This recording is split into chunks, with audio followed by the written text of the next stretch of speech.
अस्सलामुअलैकुम, मैं हूं आपका मेज़बान अज़हर खान न्याजी और आप देख रहे हैं एके न्यूज़। जिस तरह कराची में बारिशों का सीज़न था और आज हम मलीर पुल पे मौजूद हैं और यहाँ की इत्तला ये थी कि ये मलीर पुल डैमेज हो चुका है, लेकिन जब हम यहाँ पहुँचे तो सिंध हुकूमत की जानिब से इस पुल पर तरक्याती काम शुरू हो गए हैं। लेकिन एक सवालिया निशान ये है कि सिंध हुकूमत जो कि बड़े बड़े दावे करती है और ये कराची को इस तरह तरक्की के रास्ते पे लाना चाह रही है और दावे करते हुए ये कहना चाह रही है कि ये सिंध हुकूमत कराची में काफ़ी तरक्याती काम करवा चुकी है। लेकिन अब सवालिया निशान ये है सिंध हुकूमत का कि जिस तरह ये पुल डैमेज हुआ है, इस तरह कराची की कई शहराएँ, कई रास्ते और कई ऐसे रोड जो कि पानी नहीं बल्कि समुंदर का मनाजर ला चुके हैं और वो रोड समुंदर के जैसा लग रहा है कि सीढ़ियों का सारा पानी इन रोडों पर आ चुका है।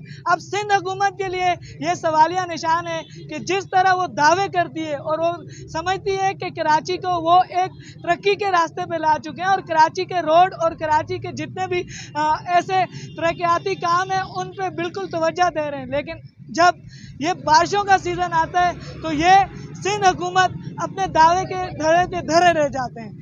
अब देखना यह है कि सिंध हुकूमत इस बारिशों के बाद क्या राय अमल लाती है और क्या ये जो सूबाई हुकूमत है सिंध हुकूमत की और मुराद अली शाह साहब जिस तरह पिछले दिनों रोडों पर निकले हुए थे और मलीर के पुल और नाले साफ करवा रहे थे, तो अब देखते हैं कि क्या इन रोडों और इन पुलों को इस तरह दोबारा से बनाया जा सकता है, क्या इनके तरक्याती काम दोबारा से जारी कर सकते हैं, क्या नए पुल बना दिए जाएंगे या नए रोड दोबारा से बहाल कर दिए जाएंगे और जो बंद नाले हो चुके हैं क्या उनको साफ करवा के दोबारा से इनके ऊपर तरक्याती काम शुरू करेंगे। तो हमारे एके न्यूज़ को सब्सक्राइब करना न भूलें। इस तरह की खबरें और इस तरह के मनाजिर आपके सामने लाते रहेंगे।